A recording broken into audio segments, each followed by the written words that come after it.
your meeting? And so Sunday morning, it's 9 a.m. Eastern Time, 2 p.m. UK time. We have a big book study, and we are in the chapter How It Works Right Now. And Drew comes, and he adds a lot of history, and we have a meeting before the meeting and a meeting after the meeting, and we go down rabbit holes and take detours and really dig deep. And Thomas comes, and Bill, and a bunch of them, and so we really get into it. And somebody might ask a question, and then we kind of sidetrack, but it's a good meeting. Brilliant stuff. So that's a big book study is on every Sunday at 9 a.m. Eastern Time, and the number is 851-8615-8406, and the password is 2 capital B grateful lowercase. And Rob has put that in the chat as well. Now, Rob, what have we got here tonight? Let's see what we're going to do Sunday first, and then we come back to what's going on tonight, Rob, if that's okay. And we'll just spend a couple of minutes on this. Rob, do you want to tell us that? If Rob is Sorry, not going it took to me a second to find the mute button. No. Yeah, this week we're going to be doing This Week magazine from September to October 1938. Bill, Hank, and Fitz were flat broke and quickly slipping deeper into debt as they struggled to cover their regular household expenses. One of their members, Silas Bent, had a working relationship with This Week magazine, a syndicated Sunday supplement distributed locally by the New York Herald Tribune. This magazine had a weekly national circulation of over 5 million copies, and Hank was sure an article in This Week was the perfect vehicle for producing the publicity they so desperately needed. How could they fail to raise some money once they had received such penetrating national exposure? Thank you. And that's, of course, Bill Schaberg's writing there, and that's from writing the big book, The Creation of A. And Bill is with us every Sunday. Phil Pletham, he's been committed to us, and he takes a lot of Q&A. If you get a chance to listen to some of the Q&As with Bill Schaberg, the author of writing the big book, The Creation of AA, it's incredible. Really a game changer with regards to Alcoholics Anonymous. Now, Drew was talking about, and other people, Jim was talking about, should I say, people over 40 years, and Billy was talking about them as well at the meetings. But here, if you want to jump onto one of these meetings, this is just one of many, and there's lots of them, of course, on. Eamon is with us. I think Eamon is here tonight. Eamon, are you here? Yes, I'm sorry. Thank you, David. I'm sorry I was late tonight. Some Chinese person was trying to scam my computer. Oh, God. Anyway, every Sunday we have what we call a long-timer speaker meeting, and all the speakers are over 40 years sober. And this week we have the wonderful Gwen DePen from Sacramento, who will be 48 years sober. He is 48 years sober, will be 49 years sober this year, telling her story. Thank you very much. Thank you, Eamon. And just quickly, a couple more to do. This recovery reading group on Sundays on Zoom. I think Cathy is here. Cathy, do you want to tell us about that one? You're involved in that, Cathy. Grateful to have been there. If not, Cathy. Thanks, David. Yes, we are going to be starting our new book, Grateful to have been there. And please join us if you can. It's a great small group of like-minded people that are traveling through another book together. So look forward to seeing anybody that can be with us. Thank you, Cathy. And we have next week where we've been going through this book with Lynn S. on What Slender Threads. She tells the story of the traditions from a historical perspective, and we're up onto tradition 11 at this point. So that's Lynn S. is back with us next week. And just quickly, in June we have Bill W's Conversion. We're looking at with Ken B, and then we're looking at Tebow and the Alcoholic Ego. I mean, some of us don't have one of them anymore, but there you go. We're going to look at it by Howard Owen. And we've got Tradition 12 we're going to be looking at with Lynn S. And then Drew's back with us on the 28th, and Drew maybe tell us at the end tonight what he's going to do for us. But tonight, Drew, and tonight we've got Drew H. with us out of Atlanta, and what a pleasure to have Drew with us. Wonderful stuff. Love his presentations. And we titled this, and Drew might be able to clarify what that's mean. But Last Man Standing, we've called it. Dr. Bob Smith, a key player in Akron during his formative years. Co-founders lasting effects upon the shore. Drew, I know we were talking about the underlying current, but we did tweak that a little bit, but I hope you don't mind too much. But there you go. This is what was coming up here. Just have a quick look at that. If you can focus on the picture, it will change the direction of the stairs every 10 seconds. And I can see it changing already. Hopefully you can too. And that's what we're going to be doing tonight. So please, we're going to be getting a better understanding of things with Drew H. So if you'd like to unmute yourself, we can say this quick version of the set-aside prayer. God, Please help me to set aside. Please help me to set aside everything I think I know. everything I think I know with an open mind for a new understanding. Amen. Amen. And here we go for those of us of the other side of the fence, or those, here we go. May I seek the serenity to accept the things I cannot change, courage to change the things I can, and wisdom to know the difference. And of course, regardless of what side of the fence we're on, we're all thinking of the alcoholic who's still suffering from alcoholism, and of course the family members. So here we go. Well, we're over to have a few moments silence and think of those. Thank you.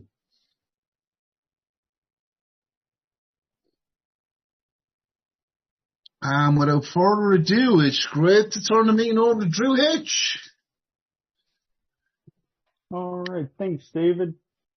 Hey, everybody. My name is Drew, and I am an alcoholic, and I will set up screen share. So we kind of, played around with this idea and this concept, and it's fairly simple. A lot of this might actually, you could, from a certain angle or a point of view, make some of the connections. But I thought, with, the upcoming, Founders Day and, Dr. Bob, and especially, Dr. Bob's type of, humility, we at least try to attempt to show, some of the things that when you always, trace things back, right? We can trace certain aspects back to Bill Wilson.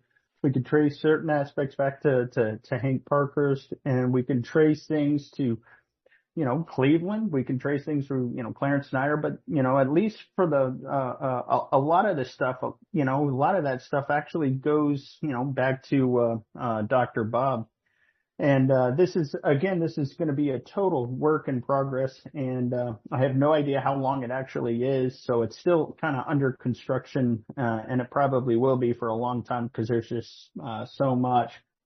But this is a great, way I, thought of starting this. Now, I can't think of a better way to describe, one of the most kind of anonymous, humble co-founders, who wanted no applause, no accolades, or any distinctions, for any of his accomplishments or involvements, except to show, evidence of his actions. And I heard a speaker once before talk about ripples, reaching the shore. You get to see the ripples, reaching the shore. And that's kind of what we're going to attempt with, Dr. Bob. So if anything, it's not going to be a biography. It's going to be more of,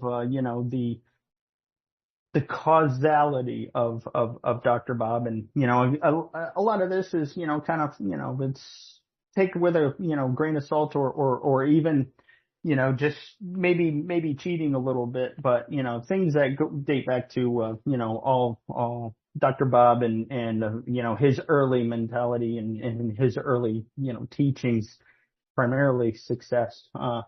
And we're looking, again, Dr. Robert Holbrook Smith. Now, when you read his story, The Doctor's Nightmare or Dr. Bob's Nightmare, there's a little caption under the title that basically, talks about how, he was the prince of the 12 steppers. He said he got sober in 35, stayed sober for 15 years until his death, and he sponsored 5,000 alcoholics. Now, again, you do the math, and that averages out to about 1.1 people per day. Now, just little background on the guy. He was a Vermont native along with Bill Wilson. So ironic that two co-founders of the fellowship, kind of hailed from Vermont. I don't know maybe it's something in the water, but again, he was, from St. Johnsbury, northeastern Vermont. And that is a photograph of his childhood home. And originally it was number 20 Summer Street. Today it's actually a treatment center, and it's, 297, Summer Street in St. Johnsbury, Vermont.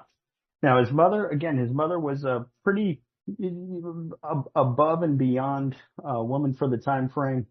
Her name was Susan Amanda Holbrook, and she was actually a teacher. She was a teacher at a very young age. She was also a librarian, and in a way, she was also a city and a civic leader. In fact, she did a lot of state legislation for, the state's, library system. So she was very accomplished there. His father started out as a lawyer, eventually become, Judge Walter Perrin Smith. And again, very, very, respected in the town. The two of them were heavily involved at a church, which is close to, their home. It was, North Church, but they were basically, deacons there. Now, of course, Robert Holbrook Smith was born August 8th of, 1879. He is the only child really, of, the two. So he's kind of, there's a description he had a half sister, but basically it was those three from the start. And just to give you an idea, this was around the time frame. So this is an early photograph of East Dorset, Vermont, taken from Harris Hill. They made a postcard out of this photograph, but if you look, you can kind of see those two little circles are the location of where the home is, the small circle, and references to the church that his parents were heavily, I think it was the old North Church, so that's where they were involved.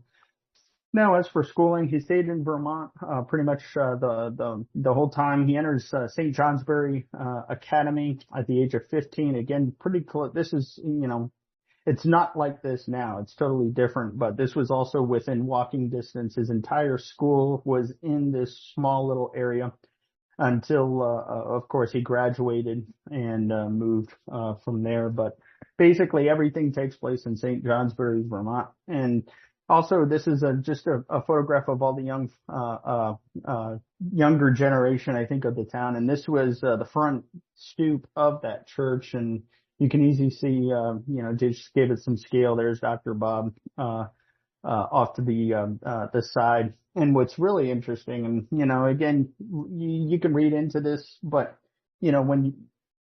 when you're sober, a lot of the times you hear stories in the rooms that people are on the outside looking in. And I just noticed that Dr. Bob is a considerable distance away from just about everybody in relation to that photograph. So I'm not saying he's from the outside looking in, but it's just an interesting, perspective. And, again, young age and, high school, graduated from there. He goes to Dartmouth University, graduates class 1902. He is, famous for his drinking status, whatever that is. He's also, got the title of summa cum laude in the eyes of the drinking fraternity. But again, you can kind of see there he is, buried in the Sea of Faces, class of 1902.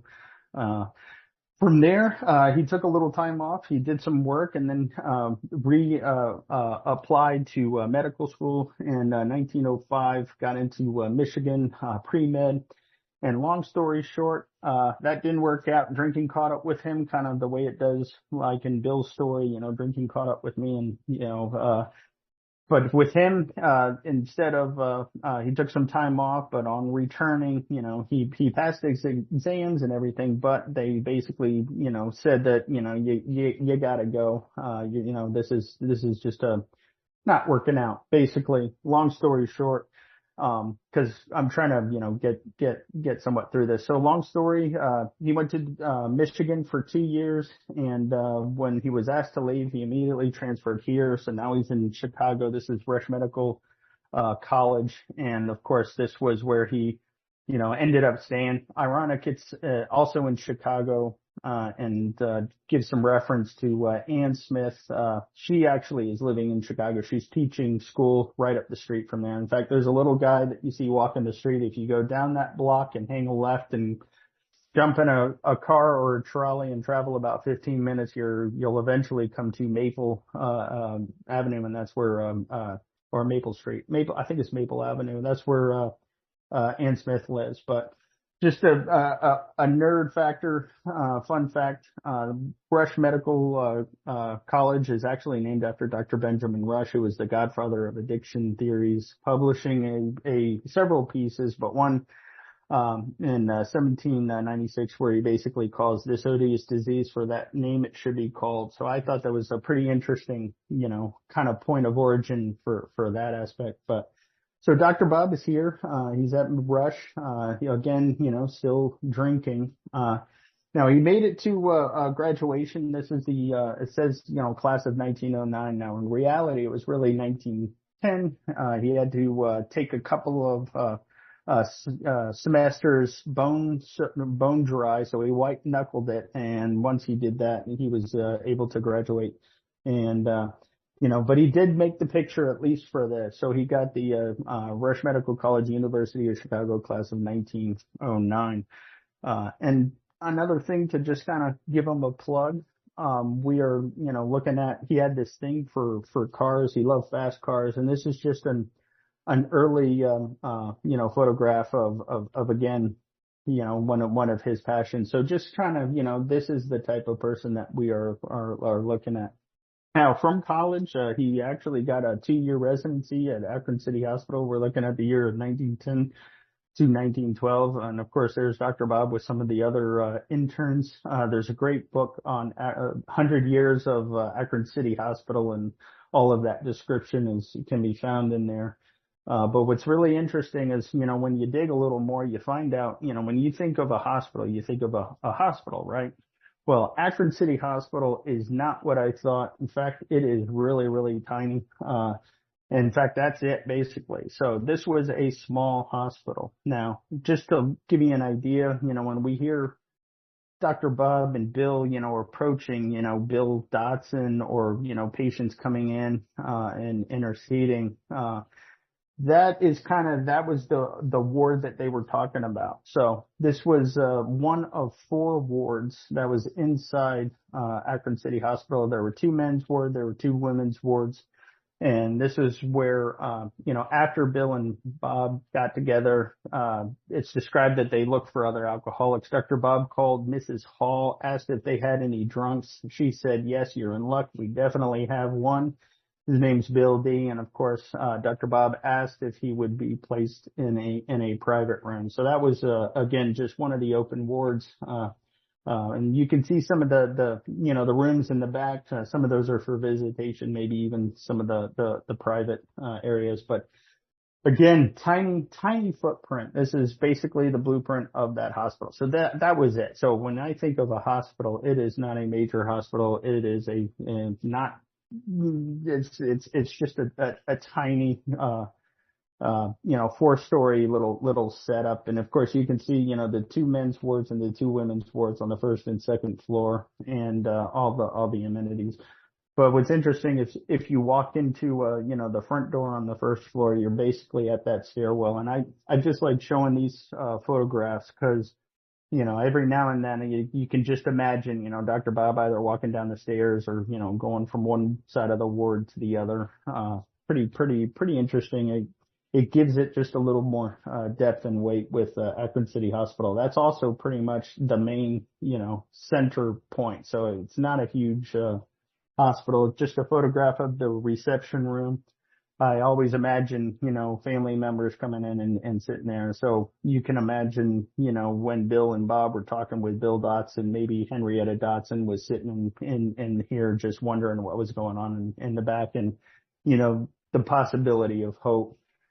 Just another thing inside the hospital. This is the nurses' dining room that is in the back. So it's so much smaller than I thought. When I think of a hospital, I just think of a rather large hospital, especially compared to like St. Thomas. But this was Akron City Hospital. And this was interesting because, they talked about they took Bill Dotson from the ward and they put him in a private room. Well, the private rooms pretty much are on the 3rd and 4th floor. And the 4th floor is all designated surgery. So that's pretty interesting. So all the surgical and, recuperating rooms are on the 4th floor. But it was took place in one of those private rooms, and pretty fascinating. Now, these are just, some other, photographs of, the time and the what it was like. These are other, doctors at City Hospital with their nurses. It just gives you an idea. Not sure exactly who they are. I know that neither one of those are Dr. Bob, but, it gives you an idea. Dr. Bob is actually seen here sitting on the stoop on the side. And of course, there's Dr. Bob. The CA nurses are all wearing the same thing. And of course, the physician's assistant. So, long story short, Dr. Bob basically got his lunch, as a proctologist, and, Eventually he will take some certification and some extended classes, become a surgeon. And by 1929, he is actually, in-bed member with the American Proctological Society. He is the only on-staff proctologist surgeon at City Hospital, but there he is, Detroit, 1929. And it's interesting because when he goes to Atlantic City to attend the thing, this organization was going on at the same time that the AMA was meeting. So pretty fascinating. It's all under kind of one roof, but this was the start of that. Now, also, just a little description of the guy's life. His two children, of course, Smitty and Sue. Now, they were present for the whole thing. In fact, they were there. They saw the good as well as the bad. Now, basically, when it comes to Dr. Bob, long story short, he drank, right? Very simple. He drank. In fact, he drank a lot. And a lot of this interaction, basically starts, for 32 years, he didn't know what was wrong with him until he actually sat and talked with Bill Wilson. And of course, that meeting was in, May 12th, Mother's Day, a couple of weeks ago. But, up until then, he didn't know what was wrong with him. And once, Bill approached him following Dr. Silkworth's advice about talking about the problem, the obsession and the allergy, Dr. Bob really didn't understand, he was missing a lot of variables in the equation to, for the solution to alcoholism. But his drinking career, 32 years, summed up in his story, Dr. Bob's Nightmare, especially page 176 and 77. During that subsequent 15 years, he had sense enough never to go to the hospital when he had been drinking. That's pretty smart. And of course, he had, continues by saying he stayed sober during the day at least up to 4 o'clock. This routine went on for few interruptions for an additional 17 years. And through the whole process, it was a really horrible nightmare. This earning money, getting liquor, smuggling it home, getting drunk, morning jitters, taking large doses of sedatives to make it possible for him to earn more money and do it all over again to ad nauseum. So, pretty interesting. Again, 32 years now. When the two, Bill and Bob, they had this idea, start formulating the exact, I would call it an equation. The Ford did the second edition kind of sums up exactly what they did next. It said next they frantically set to work upon alcoholics at the City Hospital. And this is this was just a picture that shows, that what it was they did. The two men and the man on the bed. Originally, this was, came to believe that was painted for the, AA Grapevine. But this was, Dr. Bob and, Bill and of course, talking to, Bill Dotson. So it's just an excellent, kind of symbolism of the whole thing, right? Set to work almost frantically. Now, when they did that, they had the first 3 were basically an absolute failure. The second one was kind of a showed improvement. And then the third one was a success. And the third one was, of course, Bill Dotson, AA number 3. And it's referred to the man on the bed, right? Now, when, Dr. Bob and Bill, approached them and, described, or Henrietta describing to Bill Dotson, hey, these men are ex-problem drinkers and may have a solution. They're just like you.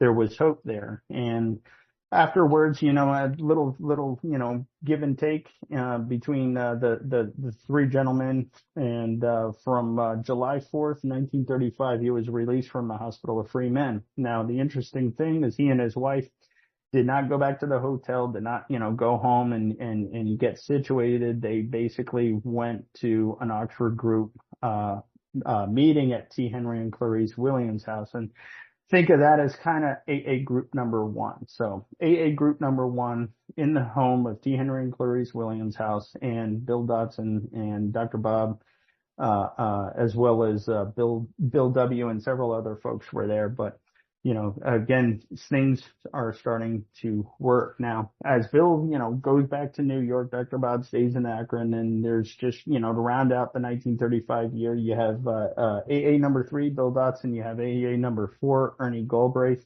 but he relapses appropriately. His story is the 7-month slip and comes back in. You also have AA number 5, Walter Frank Bray. Now he also relapses, but he will end up coming back in and be the first admitted into St. Thomas Hospital under the care of Sister Ignatia and Dr. Bob. But we'll get into that in a little while.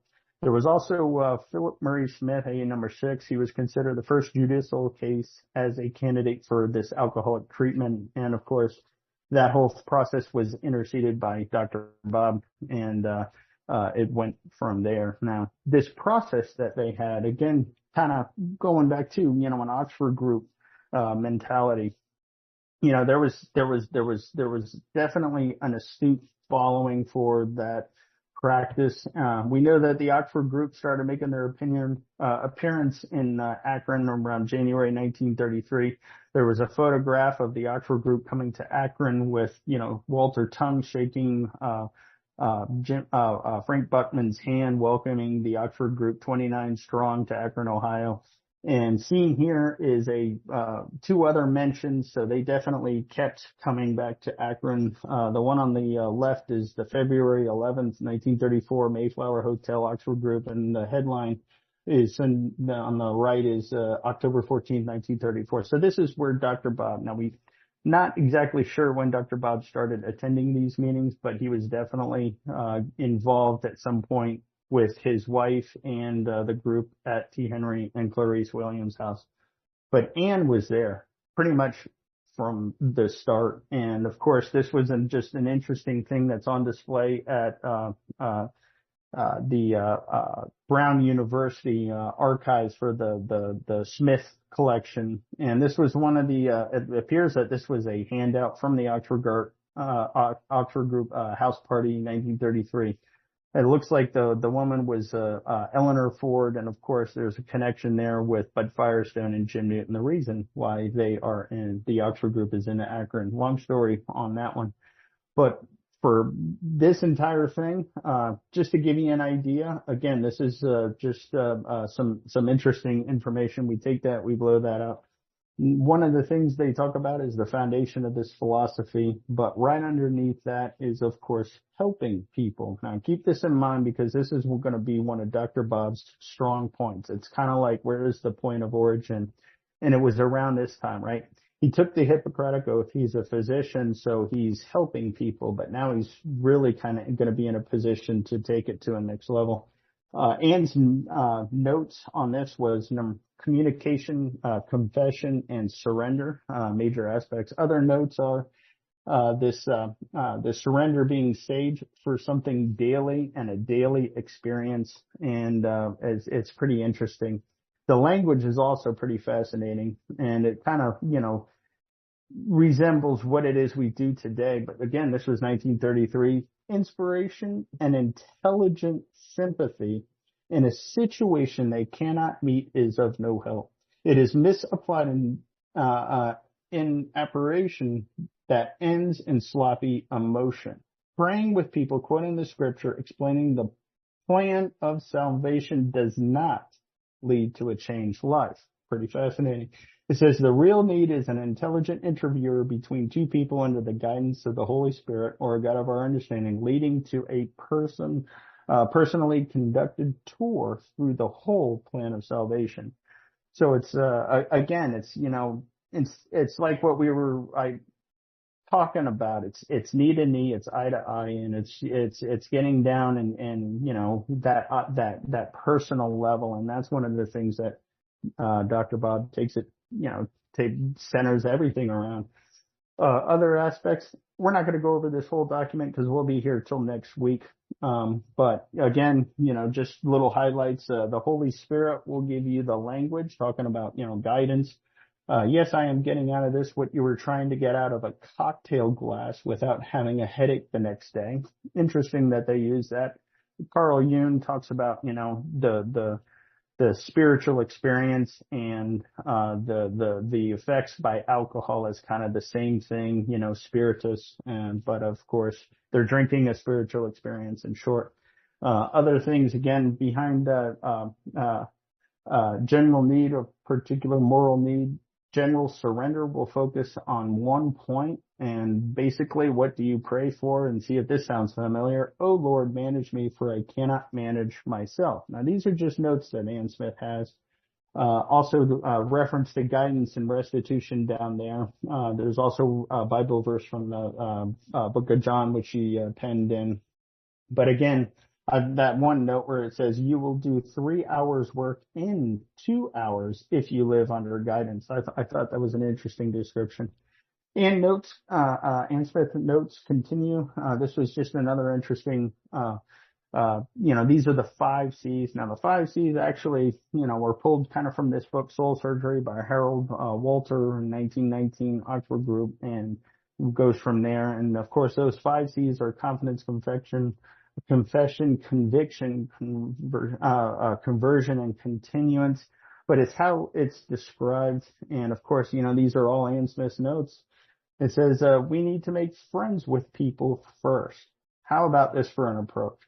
Get a person to talk about his interests. Reverence what other people reverence. Don't strive the truth they may have and lead them on from that. Learn to feel at home with all sorts of people. Learn to intrigue people with stories of individual lives that have been changed. Tell a businessman how a businessman had been changed and how he finds it works in his business, right? So, when we break this down, the 5 C's are kind of the blueprint for how we interact with others, especially newcomers. Confession. Don't be shocked at any confession. It is hypocritical for you yourself have at least thought of doing something similar. A man may share many problems, but not his deepest one. You may share deeply with him under guidance, capital letters. You may be guided to share your deepest sin, and this will clear a way for him to share his. This time will come when he will begin to tell you things about himself that he doesn't tell others. Now, we know that there's a lot of, links around the country that go back to Dr. Bob. Will cover some of them, but again, this is all up that alley. Down there for conviction, right? Try to bring a person to a decision to surrender as much of himself as he knows to as much of God as he knows, right? Stay with him until he makes a decision and says it aloud. So, never leave a man in lurk. It's not telling them to do something, and it's getting down and doing it with them, basically, until they have that understanding. Just interesting things. Conversion, this was short. This is the turning to God, a decision, the surrender, third step, basically. Continue and stay with the newly surrendered person until he grows up and becomes a life changer. Laugh him out of his growing pains. Ooh. When he becomes a life changer, we will need not fear for him because other people's needs will drive him back on God. So again, very early time frames. Now these are just 2 of the notes that Dr. Bob and Ann have, and I guess a good way of it's kind of a package deal with Ann and Dr. Bob. But again, Ann's notes go on. Here's just 8 pages. We're not going to go over these, but it gives you an idea of the scale. And you take these and you double it. And, there's, again, these are just all of Ann's notes. This was a daily operation. You take that, you double it, and so on and so forth. You double that. Now, this is still not everything that Ann had in her possession, but they're all accessible on the Brown University website. But this is, most of this, in fact, almost all of this is pre-Big Book. So this is what they were doing in the early time frame. This is kind of the level that they had, and this was, again, Ann and Dr. Bob going to that specific level. In short, it all comes back to these. They had the 4 moral standards, or the absolutes of honesty, purity, unselfishness, and love. They had the 5 C's, which we just saw Ann's notes specifically on. You have the 4 practical steps most of which are found on that handout: surrender, sharing, restitution, and continuance. And the note here is, if you want to see Dr. Bob using all of these firsthand, read the personal stories in the back, especially with some of the women like Sylvia Kaufman, Ethel Macy, not only Earl Treat's story, and of course Archie Trowbridge. So it gives an idea. So that's kind of Dr. Bob's, program before there was a big book. Now, as for, after the fact, Dr. Bob's, involvement is, he was involved in pretty much in everything. We got him attending the December 1937 Rockefeller dinner. He traveled to, New York with Paul Stanley. There he met Frank Amos and some of the Rockefeller aides. And of course, we'll find out that Frank Amos will eventually travel to Akron to verify these claims. And, the ultimate idea is because, they were having so much, success out there. No offense to New York, but Frank can, he's kind of local in the area and pick up everything. But when he really got down to find, if this cure was, the real deal or not, he traveled to Akron. And of course, Frank did. He went and he saw the miracles. He documented, Dr. Bob's as well as Anne, the whole process. While out there, Frank even went to his hometown. He visited home. And of course, this is where Paul and, Paul's wife Hildreth drove him 85 miles. And the whole time mostly talking about Dr. Mom, the people he helps, and of course the successes with hopeless cases. And, some of the conversation was probably, what would a Dr. Bob hospital look like, right? So again, it's, what they're doing out there is definitely working. Frank Amos will turn around and make a 4-page report, summed up. Yes, this is the real deal. This is not a quack cure. These people are definitely, kind of changing the game on the dark world of the alcoholic. Now, what's interesting is also Dr. Bob wrote down, some of the Akron, sober members. This was also attached to, this Amos roster. That's Dr. Bob's handwriting. And, just a snapshot right then and there. Again, this was, very early, 1938. In fact, when we transcribe it now, just kind of looking at this, it's the who's who and what's what. Some of these folks stuck around, some didn't. But when we break down, some of the columns, again, this is Dr. Bob. February 38, before the big book, you had 14 people over 6 months. You had 10 people that were over 1 year, and you had 6 people that were over 2 years. So it's just another interesting way of, looking at it. And, a lot of those, folks, kind of stuck around and did some, some activity, for the movement. Back to this particular slide. After, AA was launched, the book was, kind of, given a go ahead. He was also involved in the formation of the Alcoholic Foundation. In fact, he was one of 2 non-alcoholics that were on the board of trustees. You had 3 Class A, which are non-alcoholic, and you had 2 Class B. The Class A's were, Willard Richardson on the far left, Frank Amos in the middle, and the attorney who drafted, the foundation, attorney John E.F. Wood. And then you have Dr. Bob Smith, Class B, and Bill Rudell, also Class B. There was an advisory council, and that's where Bill Wilson, Hank Parkhurst, as well as 2 other Rockefeller aides by Andrew Leroy Chipman and Albert Scott. And that was kind of made up. So Dr. Bob was, again, up front and center. Long story short, the book started to be written.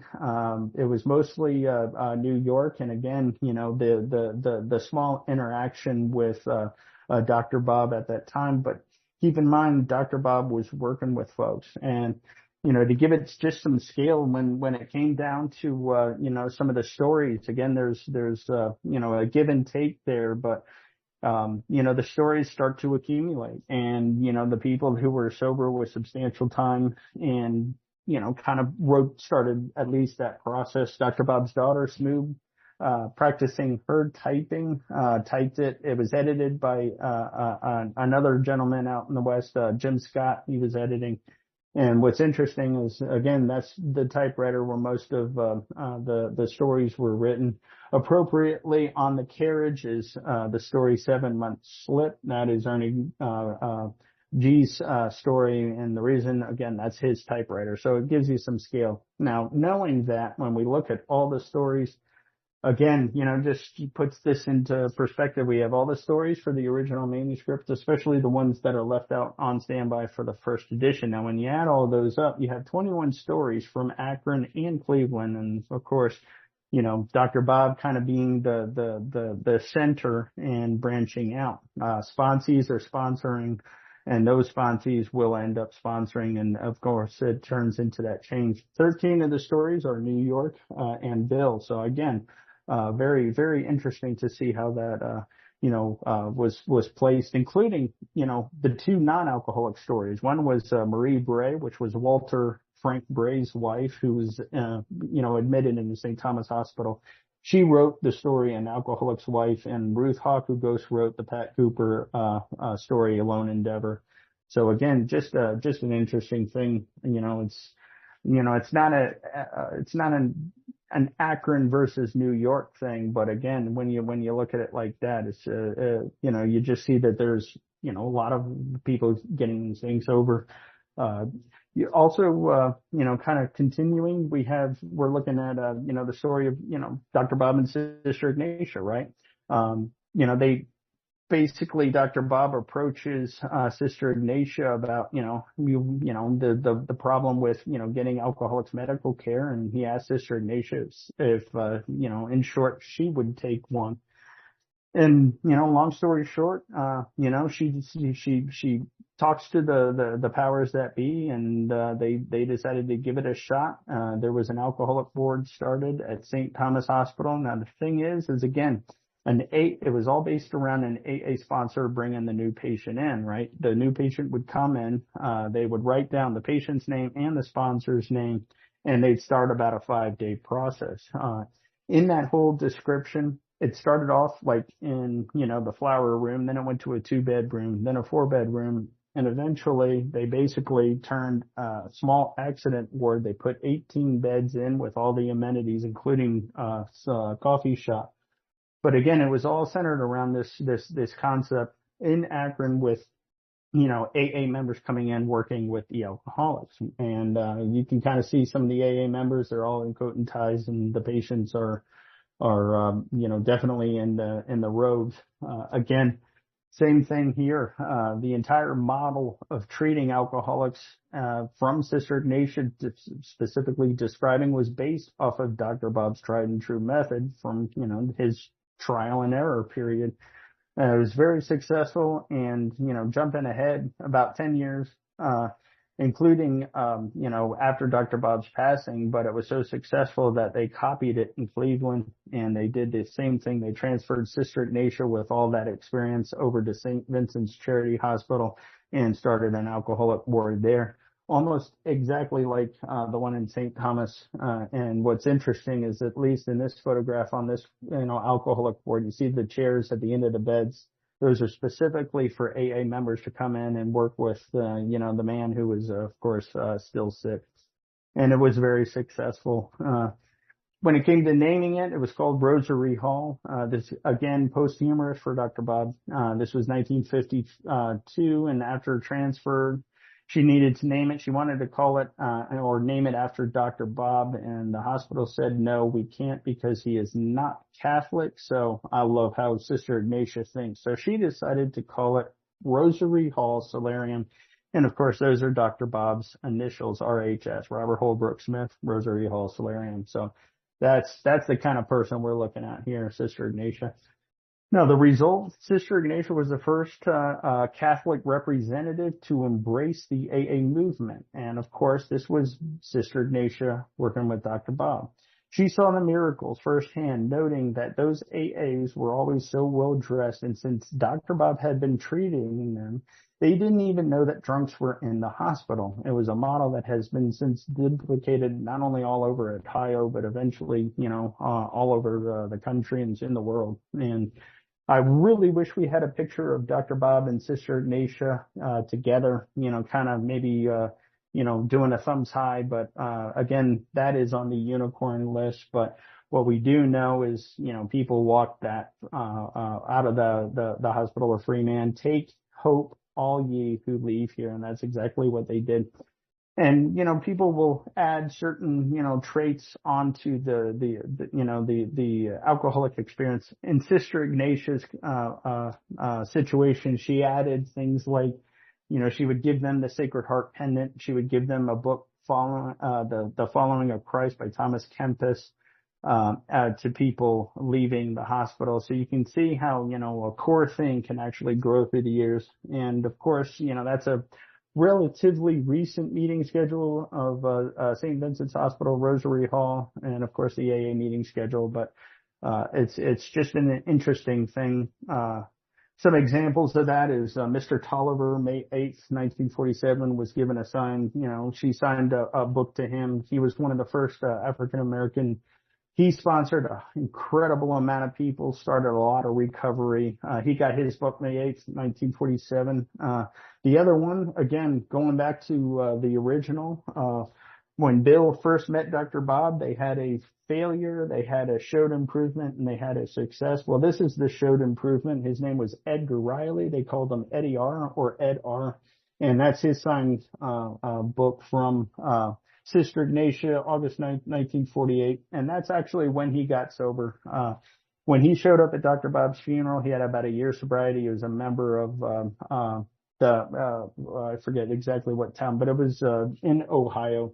And so again, comes back to the start of the whole process. And Dr. Bob basically carrying the message. 10 years down the road, we're looking at the St. Vincent's Hospital. It's 1962. It all started with Dr. Bob asking Sister, would you consider taking one?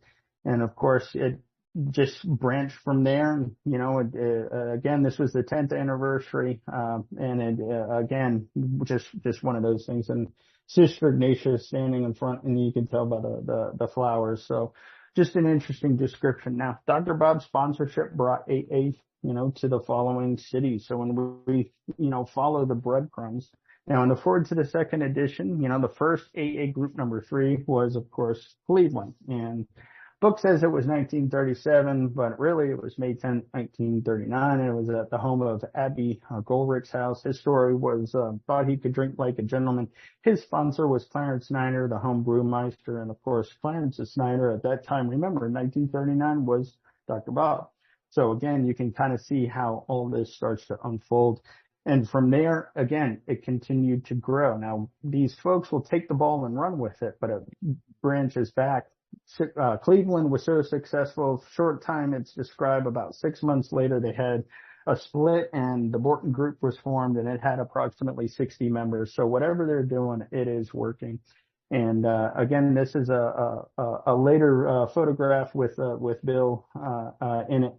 But you can see, the who's who of, in that photograph, just picking on the front row there, you got George McDermott, who was the first patient at Deaconess Hospital in Cleveland, and Deaconess was Clarence Snyder.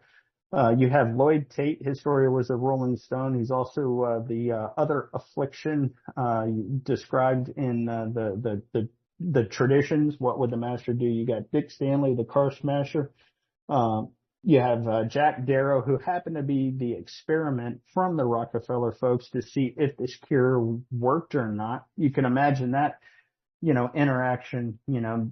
Bill and Bob and the rest of the folks are saying we have a cure for alcoholism. The Rockefeller folks are saying, hey, well, that's great. Well, just so happens we have an alcoholic.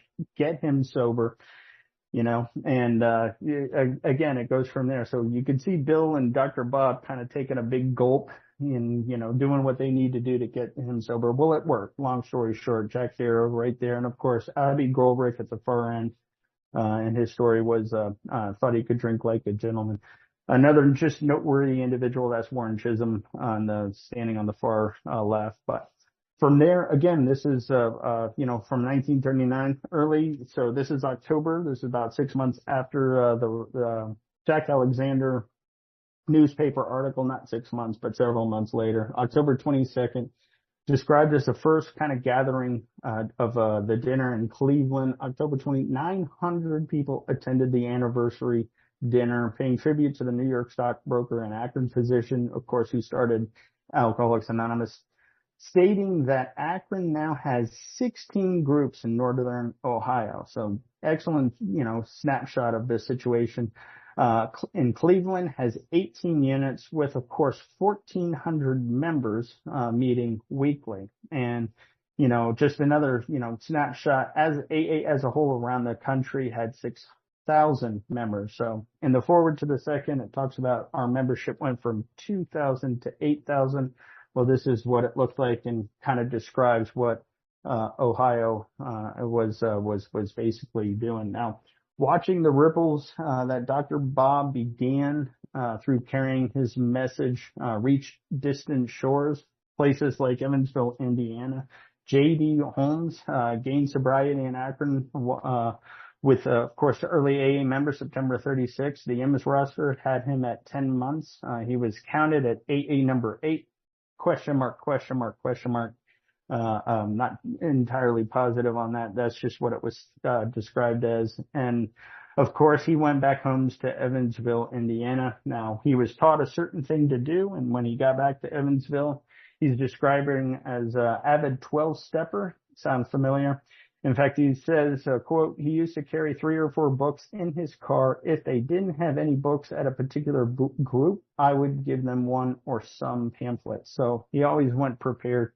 Eventually, again, he'll interact with another Indiana gentleman by the name of Doherty Sharon and so forth. And so AA is now in Indiana. Another place, Earl Treat, founder in Chicago, right? His story sold himself short. Now, in his story, he actually states Dr. Bob walking him through this 6-step process. Never mentions tenet, but process. In 3 to 4 hours. And of course after that, he did that and then returned to Chicago carrying Alcoholics Anonymous with him. Another noteworthy person from Chicago was Sylvia Kaufman.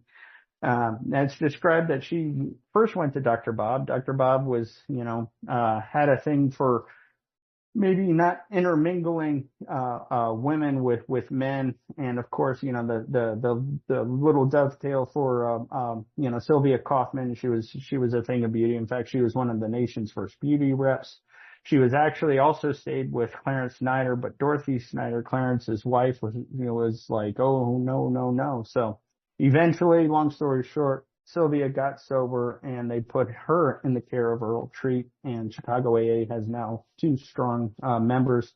In steps Sylvia Kaufman's assistant, Grace Coltis. Long story short, in time as AA grows, Sylvia Kaufman's assistant, Grace Coltis, will end up starting one of the first kind of local centralized offices. So Chicago AA takes root.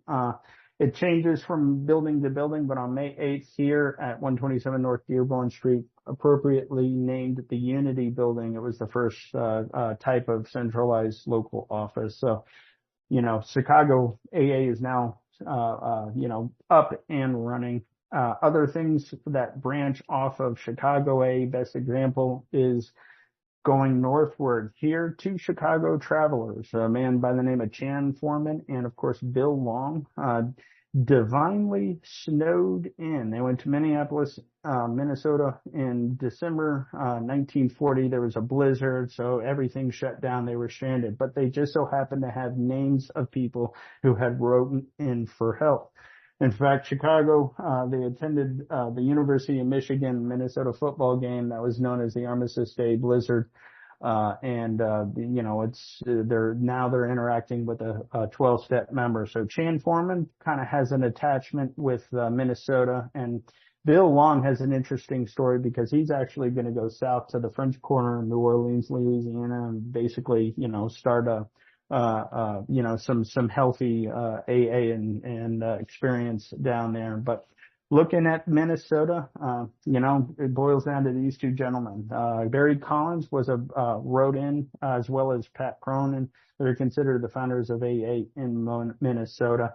Now, at some point, Pat Cronin will be the Minneapolis group at the 2218 Clubhouse. Barry Collins will go north with something called the Nicollet Group, and we'll get to that in a second. So Pat Collins kind of stays closer to Bill Wilson in the central headquarters.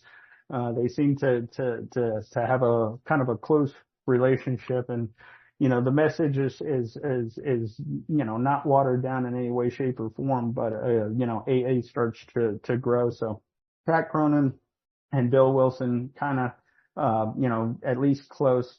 But Barry Collins goes up and of course starts the Nicollet Group, and Barry Collins and another gentleman by the name of Ed Webster, Nicollet Group.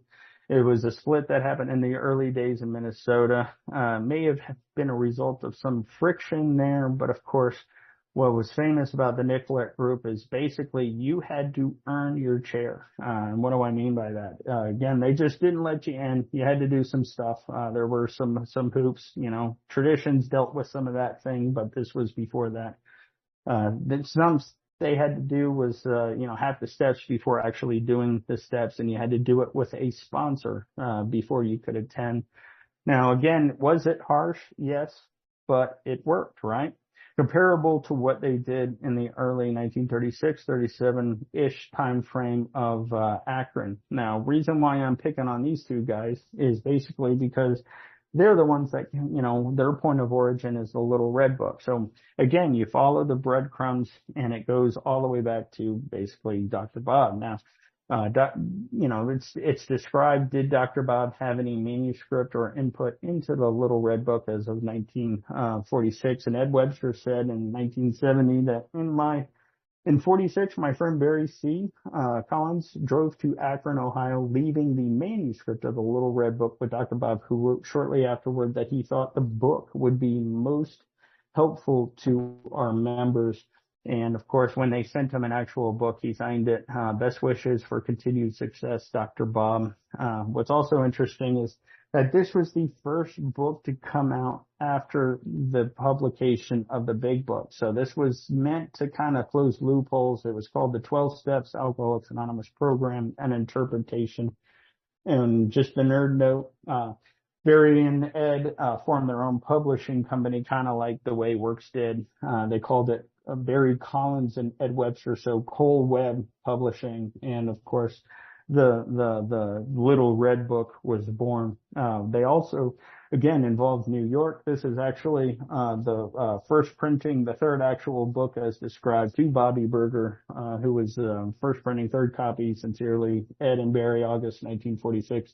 And of course, that's Bobby's return letter of thanks. So November 11th, 1946. Pretty interesting. As the evolution, or I don't know what you would call it, but amendments to the Little Red Book came in. They kept writing and kept in contact with Dr. Bob. This is one of those letters. Another interesting thing is this is a letter to Dr. Bob.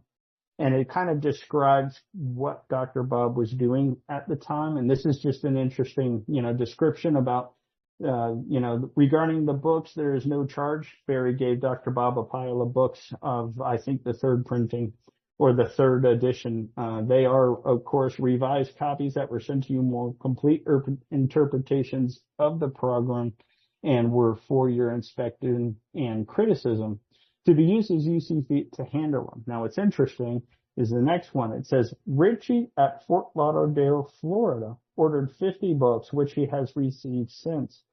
Evidently, this was from your visit with him, as we have never sent books prior to this into Florida. We are grateful that a certain number have been sold to keep the thing going. We do not quite break even, but as a form of sponsorship. So pretty fascinating. And of course, so Dr. Bob is described, at least in that time frame, as traveling to Florida. Letters to and from Dr. Bob and Barry Collins, they were very close. Then you can see, a couple in 46 and 44, just to give you an idea.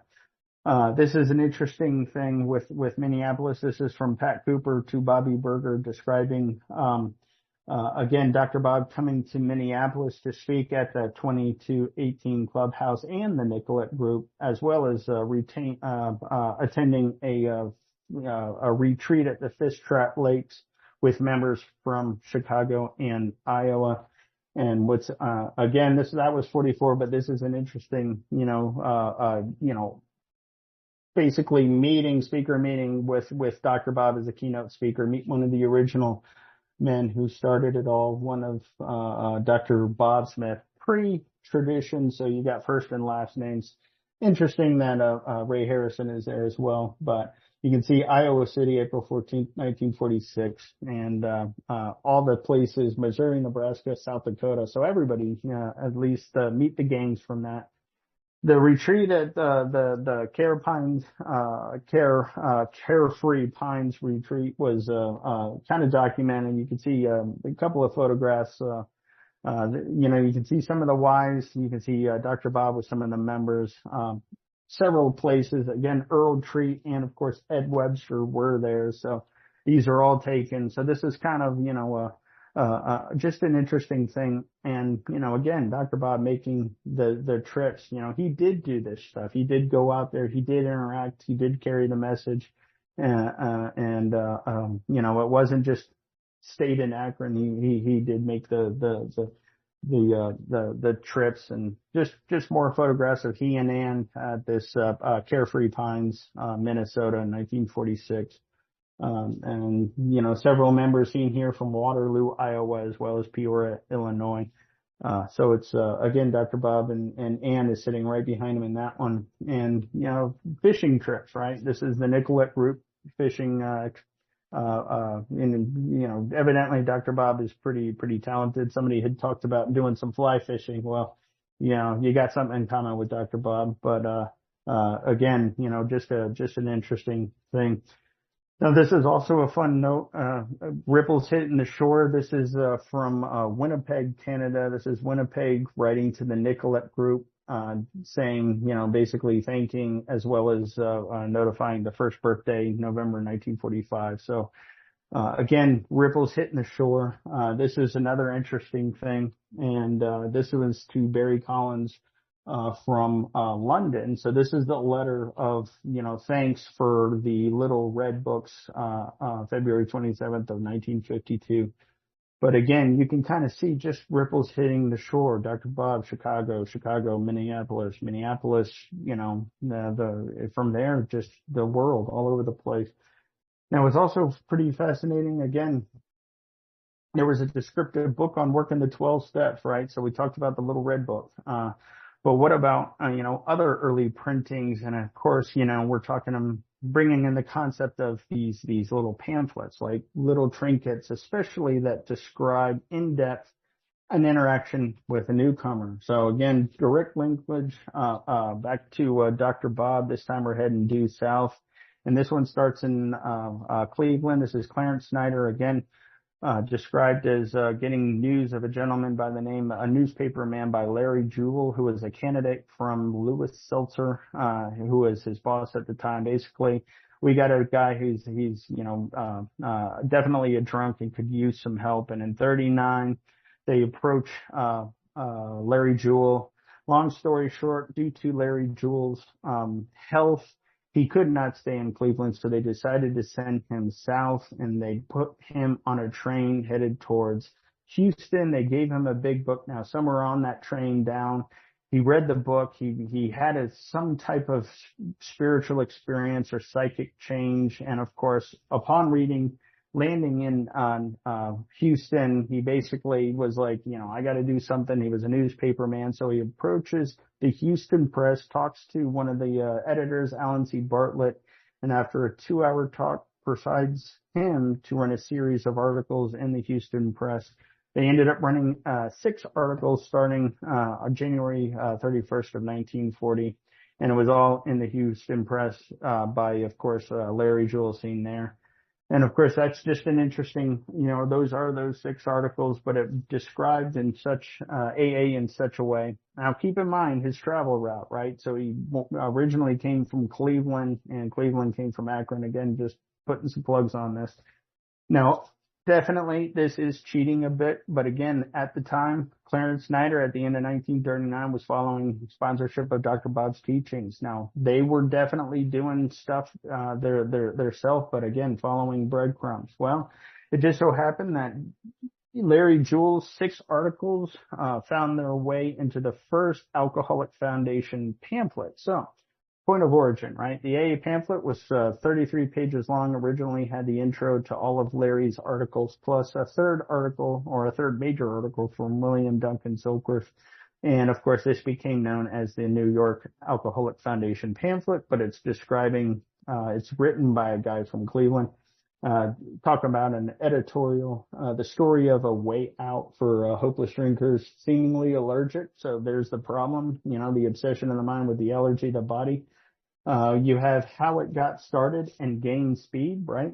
One alcoholic working with another alcoholic. The spiritual aspect, most important, basically step 2. And of course, the 12 stages to overcome alcoholism, the steps as well. And high percentage of recovery in order to keep it, you got to turn around and give it away. So it's just interesting. Again, these are the Houston Press articles, but they made it into the Alcoholic Foundation pamphlet. And of course, the last one was Dr. Silkworth's third article that was written, New Approach to Psychotherapy, but that became the AA pamphlet. Traced back to, Cleveland, and of course, back to the Akron side. Now, Dr. Bob also decided to go a little bit deeper into that and kind of a how-to manual for, sponsee, newcomer type deals. And so what he does is, in the houses of Dr. Bob and a man by the name of Wally Gillum, who did home sober treatment.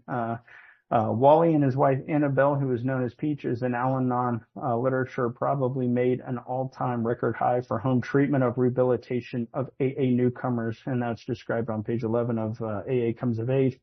Now, in that process, mainly with the direction of Dr. Bob, research shows that a Mr. Evan Williams with the Akron Beacon Journal, another newspaper man, lost his job in 39, and after Dr. Bob helped sober up, was tutored into writing a how to help sober someone else. It was a process for the sponsor and newcomer. Again, that was, kind of being fine-tuned from 1937 to 1940. It became known as the Akron Manual for Alcoholics Anonymous. And, from there, it just kind of all started. And one of the interesting quotes I have from, that original pamphlet was, talk about success rates. It says, note, this was a line.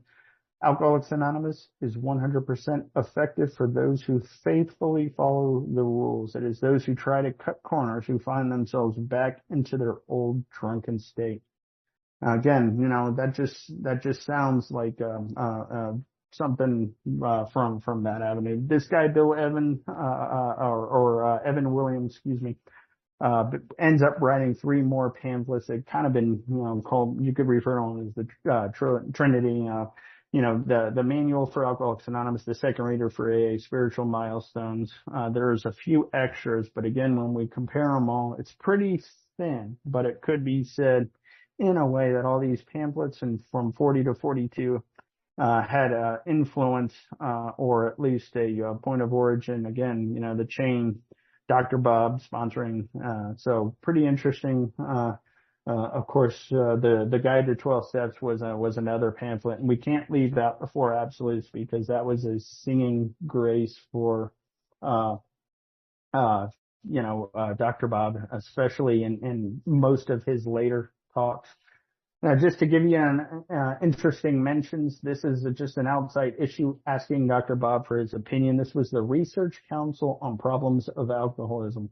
Now, this is 46. They sent him a pamphlet called A Scientific Approach to Chronic Alcoholism, and they were asking for his comments and if he would be, we would be glad to have your comments. So they were asking for a response. And this was, another letter from George, Larkin, and of course, this kind of gives a snapshot of some of the spirituality that Dr. Bob instilled, that he and Ann both did. And there was an interesting prayer, that was, described there. We won't read all of that, but, again, it continues. You have, AA takes shape in Detroit, Michigan. So, we covered one side now, Detroit, with Archie Trowbridge, non-alcoholic. Sarah Klein made sure Archie Trowbridge had the means to get sober and, importantly, help others to get sober in Detroit. His story, again, originally called The Fearful One, was retitled The Man Who Mastered Fear. From Archie Trowbridge, you had Big Mike Eshelman, he was Detroit's delegate for the first General Service Conference in 1951. You also have Roy McCreary on the far, whose picture was in the Jack Alexander 1941 article, and just an interesting thing. Now, the big note here, again, Earl Treat will eventually relocate to Detroit. So again, it's the AA seed is gaining and growing. Now, this is interesting. This is a report from the work so far. This is October 1st of 1941. It's from Bill to the trustees following the Union Club dinner, kind of a snapshot of the operation. And it is an incredibly large report, so we're going to cherry pick. But again, this is just an interesting description. In this is a report of totals so far in group members. And when you add all of this stuff up, you have Akron and Cleveland with 650. We refer to this as the Jimmy Burwell report. This is the report that Jimmy Burwell had, but of course, this is that report in the letter that was given to the trustees. Akron, Cleveland had 650, but again, the routes that link, you have Detroit, Chicago, Evansville, and Houston, 184. So. Again, around just, 834 people with roots tracing back to, again, Dr. Bob and Akron. So I thought that was pretty interesting. What's also interesting about this particular article, again, snapshot, you have regular meetings that are starting. These are known as the Green Peg groups, soon to be. So, again, Boston, Massachusetts taking its early step. And of course, it says Indianapolis and, reference to J.D. Moore and, of course, Daughtery Sharon that we just were talking about, and even the isolated members. And these are people with just that book in their hand, and it goes from there. So incredibly fascinating. By the way, all of this basically will be summed up on the very first Alcoholic Foundation newsletter, number 1, that is given out with those stats. But this is the report that was from there. Again, Dr. Bob doing the thing. Like he said, he spoke. This was Detroit, and the testimonial. This is April 2nd of 1942. You can see that the program was, of course, Pat Nerney, banquet chairman, Archie Trowbridge getting up, saying a few words, and the purpose and results of AA, Dr. Bob Smith. That goes from there, and that's an interesting, kind of, hey, thank you very much for your appearance. The newspapers were there. The 2 articles are written, both of them very, very positive, words getting out. And attached is, again, summed up. Here's one of those articles by J.L. Claxton. So, Jackson keeps going. He comes back to Detroit. This was, again, their 12th anniversary. This was not Detroit, but Cleveland. And again, it was a 2-day event. So this is kind of the start of, active. This is following the banquet dinner that took place. But again, Dr. Bob and Clarence Snyder and all those Akron folks are pretty much getting there. Now I'm kind of running out of time, but I will get to a certain point. But, Sister Ignatia said, basically describing the 2 members, one didn't have the other supplemented, and together they were perfect. And this is, again, just something we strung together. So hopefully it works, but it is these. Dr. Bob set up the program. The first opportunity he had, he brought Bill over. Of course, I couldn't imagine who this wonderful Bill was, but I soon learned. God had chosen 2 great men. What one didn't have, the other supplemented. And together they were perfect.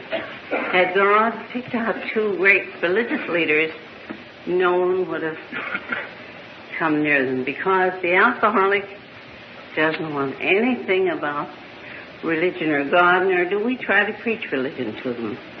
But they aren't in very long until they're asking, or telling you what experience they've had and what they'd like to do. They know they haven't been living right.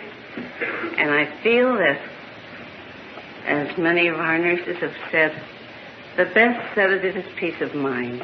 If once they can be relieved of their anxieties and worries and treated properly, there should be no trouble. But anyway, during Doctor's time, I think we treated between 4,000 and 5,000. And he treated them every day unless he was out of town without any charge. He said, that's my contribution to AA. And the man who gets this program is everlastingly grateful. Sometimes he'd make rounds and he'd come down and he'd say, Sister, let that man go home. He doesn't want this program. Very interesting. And that's one of the, great place for Dr. Bob to step in. It was, if they weren't serious and they didn't want this thing, don't chase them. So when we put it in perspective, we have, the two co-founders. What one didn't have, the other one supplemented. It's pretty thin, but I would suggest that Bill wrote the book that contained the instructions to recover from a hopeless state of mind and body, right? Permanently, and hopefully locking it in place, unfaltering and unwavering. And of course, when Dr. Bob wrote the unwritten book on how to sponsor a new man face to face, showing them how, interacting with him on a deeper personal level, evident all the way back to the very beginning with the notes of the Oxford group. Of course, opening the window just enough that gives the new man guidance, understanding, and the opportunity to carry a message of hope. It was a regiment of love, tolerance, and patience in order to pass on what was given. Now, it was a practice both he and Ann did, especially around the areas he had a hand in starting, directly or indirectly, again, thus continuing the change. So think about it. Bill was visionary. His talent, showed the need for the traditions, the legacy of service, keeping the fellowship united. But again, Dr. Bob kept sponsoring so many. Most of them turned around and gave it back. Some even added vital interaction, including the sponsorship pamphlet, like Clarence Snyder, as well as the beginners classes that started in Cleveland and branched across the country. He taught us what we were supposed to do, how to do it, and in a manner becoming an AA member. And it just goes from there. And taking it to this the tail end, we're looking at the Detroit, Michigan. This was Saturday, November 6th, but it was around this time frame, as well as the 10th anniversary dinner. And it's described that on November 7th he gave his last talk here, and of course the roots of Detroit. The Detroit prayer scene there, that was also, they still use that. And Dr. Bob's last talk was at Cass Tech High School. 3,000 people in attendance in that auditorium. And of course, just for fun fact, Shore says that 3,000 attended the entire 1950 Cleveland convention. But again, it just was an interesting thing. And you can't mention enough about Dr. Bob and Ann. And this was Sue Smith's accounts of her early Akron AA. This is one of the pages that's also in the Dr. Bob collection at Brown University, but it sums it up.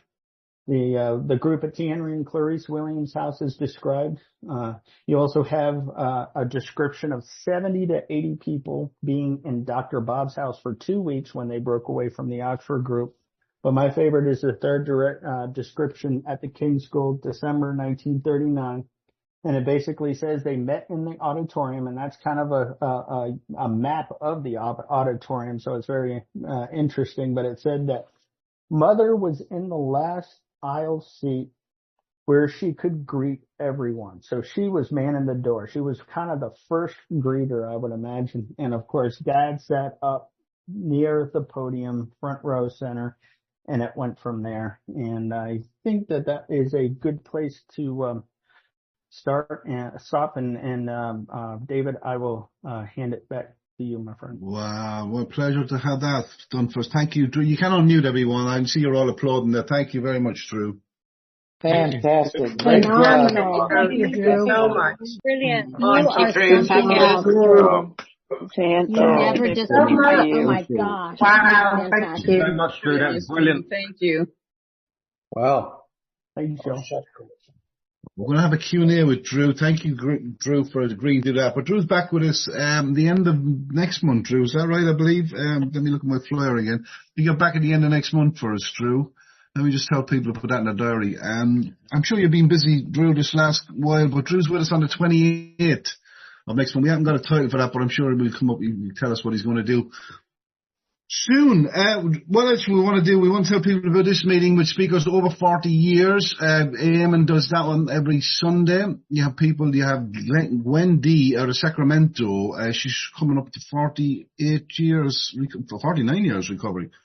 And also Drew's, not Drew's one, Grateful to have been there. This is a reading book meeting just started recently. It's going to start this Sunday.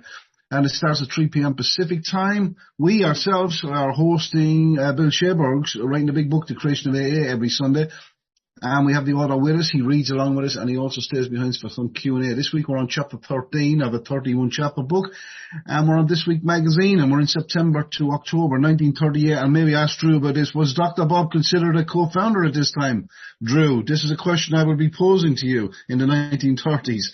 But there we go. So next week we're going to be looking at traditions with Lynn S., Tradition 11, Historical Perspective, the traditions from a historical perspective. Drew, I'm going to pose that first question to you. Was Dr. Bob considered a co-founder nationally, I should say, in the 1930s? I would just, all the stuff I've read about Dr. Bob is, when it came to this publicity thing, he went the other direction. Again, that was one of the reasons, it's like, you see the ripples reach the shore, and I did cut it earlier, but, we covered, his final words at the International Convention where, we exercise this manner, and, his last talk in Detroit where he really nails it. He talks about, the four absolutes, applying them in our lives, approaching a new man, making sure that there's an understanding. And, of course, what the steps do to produce a changed life. Officially, I don't think there was only one article, I think it was in the American Weekly, that was published that starts talking about that. But was he actually classified as a co-founder? Probably not. All they really knew was, Mr. Bill. Mr. Bill was the one that he was the lightning rod, and from there. But I think, by that time in the 30s, again, Akron and Cleveland had 600 members, and, Frank Amos actually did the game-changing research for This Is the Real Deal in Akron, but did he come out and actually say it? Maybe not. It's totally circumstantial. Thank you, Drew. Thank you, Drew. I just wanted to put that up on there because this is a general Q&A we have. I mean, so if you want to get more in detail, we won't have time for that. But you want to read Sheberg's book, Writing the Big Book, The Creation of AA, if you want to know more about that. We're going to stop the recording there, but we're going to put it back up again for the Q&A.